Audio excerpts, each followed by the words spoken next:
അങ്ങനെയാണോ?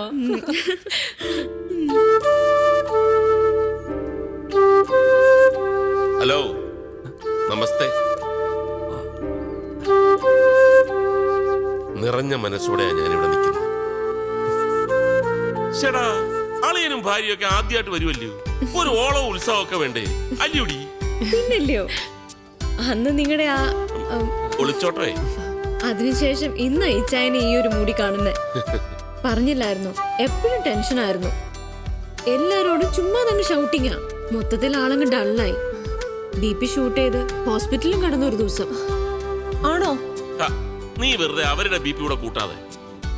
നിന്റെ കൊളീഗ് ഇപ്പൊ ട്രാൻസ്ഫർ ആയി എബിയില്ലേ, പുള്ളിക്കാരൻ പറഞ്ഞ കാര്യങ്ങളൊക്കെ അറിഞ്ഞത്, വില്ല വാങ്ങിയതും നന്നായിട്ട് സെറ്റിലായതും ആകെ അങ്ങ് സന്തോഷമായി. ഇനി ഒരു സത്യം പറയാം, ആ കെട്ട നാറി പന്ന പെരട്ട കച്ചട താടിക്കാരൻ, സോറി മോളെ, അവന്റെ കയ്യിലാണ് ഞാൻ ഇവിടെ പിടിച്ചു കൊടുത്തതെങ്കിലും ഒന്ന് ആലോചിച്ച് നോക്ക്. ഇതെന്റെ അളിയനാണെന്ന് പറഞ്ഞ് ആ എച്ചി കണക്ക് പറയുന്നവനെ ആർക്കെങ്കിലും പരിചയപ്പെടുത്തി കൊടുക്കാൻ പറ്റുമോ? അയ്യേ, ഇത്രയൊക്കെ സുതിച്ചിട്ടും കല്ലുപോലെ നിൽക്കുന്ന കണ്ടില്ലേ? വാ തുറന്ന് എന്തെങ്കിലും പറയണയാ. എന്റെ റിലേറ്റീവ്സ് ഒക്കെ മുംബൈയിലാ. ഇവളുടെ ആണെങ്കിൽ ഇപ്പോ ഇങ്ങനെയും. ഞങ്ങളാകെ ഒരു ഒറ്റപ്പെട്ട ഫീലായിരുന്നു. ഇത്രയും പെട്ടെന്ന് ഇങ്ങനെ ഒരു റിയൂണിയൻ ഞാൻ ഒരിക്കലും പ്രതീക്ഷിച്ചില്ല. ഞങ്ങൾ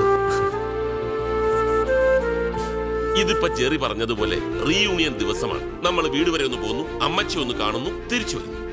അയ്യോ അല്ല, മാധവും ഇവളെല്ലാം പറഞ്ഞു വേഗം തിരിച്ചു വരാന്നേ. അവിടെ എല്ലാരും കാത്തിരിക്കുക.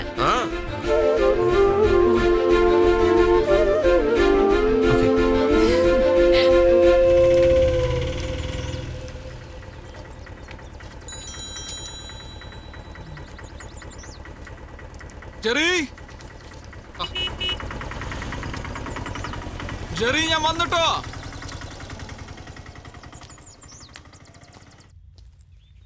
പ്രിയ,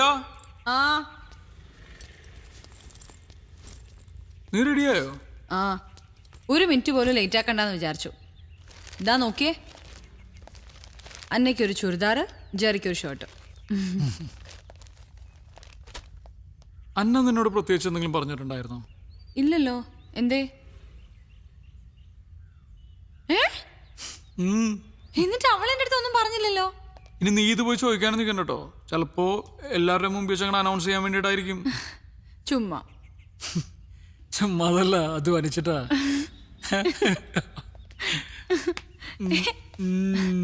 ഒന്ന് പോയേ, വിട്ടേ, സമയമില്ല, പോ. സമയമില്ല അല്ലേ?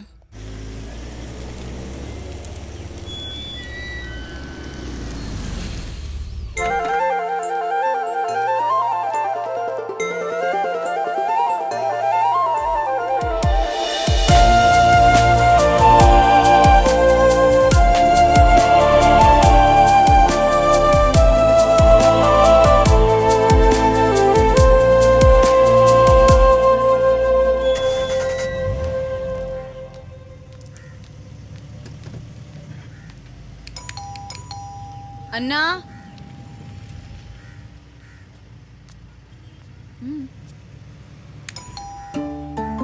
ഇവിടെ ആരും ഇല്ലാന്ന് തോന്നുന്നു.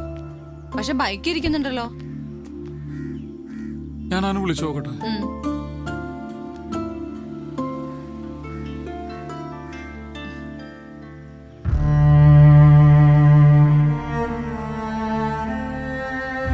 ഇനി ഹോസ്പിറ്റലിൽ എങ്ങാനും പോയിട്ടുണ്ടാവും. എങ്കിൽ നമ്മളോട് പറയില്ലേ?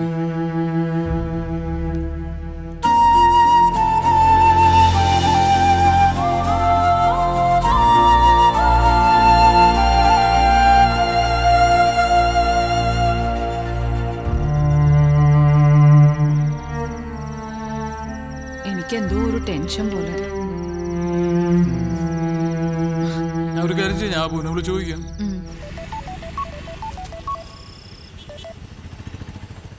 ഹലോ. അബു, പാർട്ടിയൊക്കെ എന്തായി ഭായി? ജെറി നിന്നെ വിളിച്ചോ? ഇല്ല, നിങ്ങൾ ഒരുമിച്ചല്ലേ?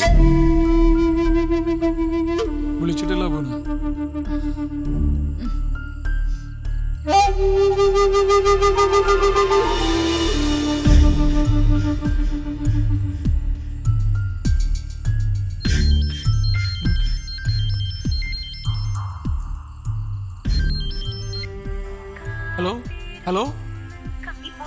ഇപ്പോൾ സബ്സ്ക്രൈബ് ചെയ്യാം. 15 ദിവസത്തേക്ക് വെറും 20 രൂപയ്ക്ക്.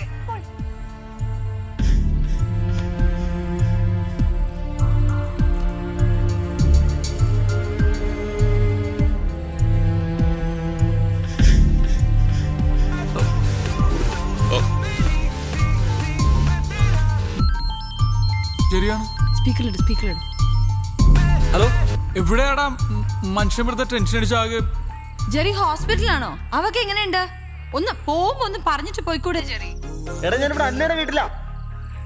പാട്ട് നടക്കും ഇവിടെ. ജെറി എടാ, പതിനഞ്ച് മിനിറ്റ് മതി, ഞാൻ വിളിക്കാം. മതി സംസാരിച്ചു.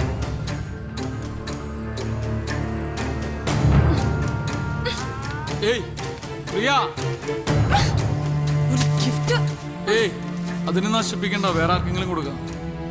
ഒരു കാര്യം ചെയ്യ്, ഡ്രസ് ചെയ്തല്ലേ, നമുക്ക് പുറത്തു പോയിട്ട് ഭക്ഷണം കഴിക്കാം.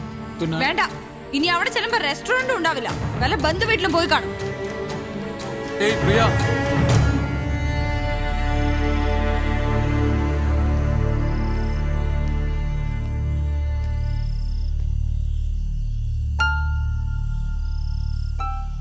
ഒരു ബന്ധുക്കളിൽ നിന്നൊക്കെ ഒറ്റപ്പെട്ട പോലെ ആയിരുന്നില്ലേ? പെട്ടെന്ന് പിണക്കമൊക്കെ തീർന്നു കഴിഞ്ഞപ്പോ തീർന്നപ്പോ മനഃപൂർവ്വം ന്യായീകരിക്കാനാണെങ്കിൽ ലോകത്തിലെ എല്ലാത്തിനെയും ന്യായീകരിക്കാം. ആത്മാർത്ഥമായിട്ട് പറ, അവരീ കാണിക്കുന്നത് മര്യാദയാണോ?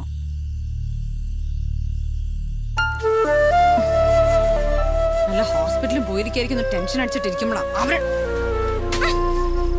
ഈ കൊമ്പ്. എത്ര ദിവസമായി ഞാനിതൊന്ന് മുറിക്കാൻ പറയണു, അനങ്ങുന്നില്ലല്ലോ.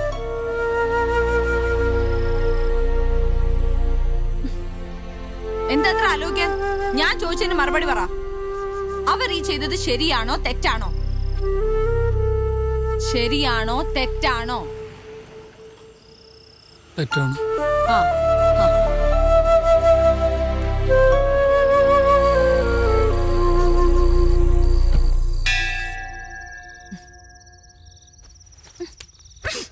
അവിടെ കിടന്ന് അടിക്കട്ടെ, തുറക്കണ്ട.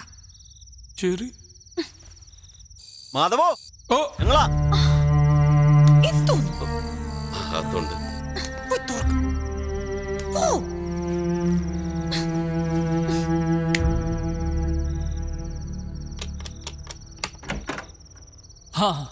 എന്താണ് ഇവിടെ വിളിച്ചു എനക്കില്ലാതെ? പ്രിയക്ക് നല്ല തലവേദന ഉണ്ടായിരുന്നു, അപ്പൊ നേരത്തെ കിടന്നു. ഏതായാലും രണ്ടുപേരോടും ഞാൻ വലിയൊരു സോറി പറയാൻ. ഇവര് പറഞ്ഞായിരുന്നു ഇന്നത്തെ ഗെറ്റ് ടുഗദറിന്റെ കാര്യം. ഞങ്ങളാ ഇവര് നിർബന്ധിച്ച് കൂട്ടിക്കൊണ്ടുപോയത്. വി ആർ റിയലി ഏയ് സോറി. സോറി പറയേണ്ട കാര്യമൊന്നുമില്ല. ഞാൻ കുറച്ച് ടയർഡാണ്. അപ്പൊ ശരി, ഗുഡ് നൈറ്റ്. ഗുഡ് നൈറ്റ് പറഞ്ഞിട്ട് ദാറ്റ്സ് ഓൾ റൈറ്റ്. ഞങ്ങൾക്കും ധൃതിയുണ്ട്. നിങ്ങൾ 4 പേരും കൂടെ പ്ലാൻ ചെയ്ത ഔട്ടിങ് നാളെ നമ്മൾ 6 പേരൂടെ നടക്കും. അയ്യോ, നാളെ പറ്റില്ല. നാളെ എനിക്കൊരു ബൾക്ക് ഓർഡർ കിട്ടിയിട്ടുണ്ട്. ആ ഓർഡർ ഇനി മറ്റന്നാ പ്ലേസ് ചെയ്യാം. നാളെ നമ്മുടെ പാർട്ടിയാ, നിങ്ങൾ ഒന്നും പറയണ്ട. അല്ല, നാളെ കഴിഞ്ഞ് ഞങ്ങൾ തിരിച്ചു പോവുകയും ചെയ്യും. അയ്യോ, നാളെ പ്രിയ പ്ലീസ്, ഞങ്ങളുടെ റിക്വസ്റ്റ്. ആ, പോകുന്നതിന് മുമ്പ് ഒരു കാര്യം കൂടി. രസാ, അങ്ങനെ. ദാ, ശുദ്ധമായ മുന്തിരി ഉണ്ടാക്കിയതാ. അളിയനൊരെണ്ണം കൊടുത്തിട്ടുണ്ട്, ഒരെണ്ണം മാധവൻ. ഹേയ്, ഇതൊന്നും ഇവിടെ ശീലമില്ല. വെറുതെ പോലും വീട്ടിൽ വെക്കാറില്ല. സോറി. ഞാൻ പ്രിയയുടെ ഭാഗത്ത്. ഈ ഒരു സാധനത്തിൽ നിന്നും എത്രയും മാറി നിൽക്കുന്നോ അത്രയും നല്ലത്. പക്ഷെ എനിക്കൊന്നും ഇത് വേണം. ഇതിപ്പം ഉപയോഗിക്കണ്ട, ഒരു ഗിഫ്റ്റ് അല്ലേ? വില കൂടിയ ഗിഫ്റ്റ് ഉപയോഗിക്കുന്നവർക്ക് കൊടുക്കുന്നല്ലേ നല്ലത്. അതാണ് നല്ലത്. അല്ല, അതും നേരെ. ഏതായാലും ബാക്കിയൊക്കെ നാളെ വൈകുന്നേരം. Good night. Good night. ഇനി ഇത് ഞാൻ അടിച്ചു തീർക്കണം.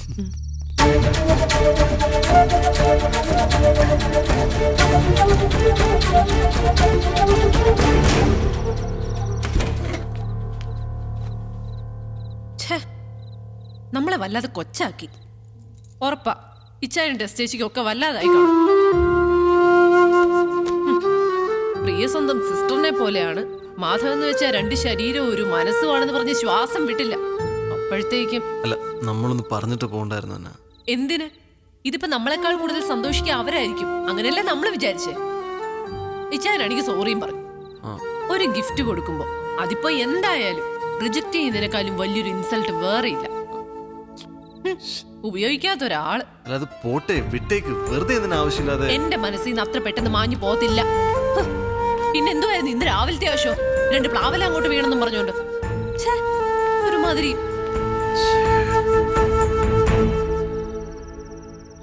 നമ്മൾ റിയാക്ട് ചെയ്ത് കുറച്ച് കൂടിപ്പോയി. ഒന്നുമില്ലെങ്കിൽ അവരുടെ ഫാമിലി റിയൂണിയൻ ആയിരുന്നില്ലേ? സാരമില്ല, നാളെ ഈവനിങ് നമുക്ക് പോകുമ്പോൾ കോമൻസെറ്റ് ചെയ്യാം.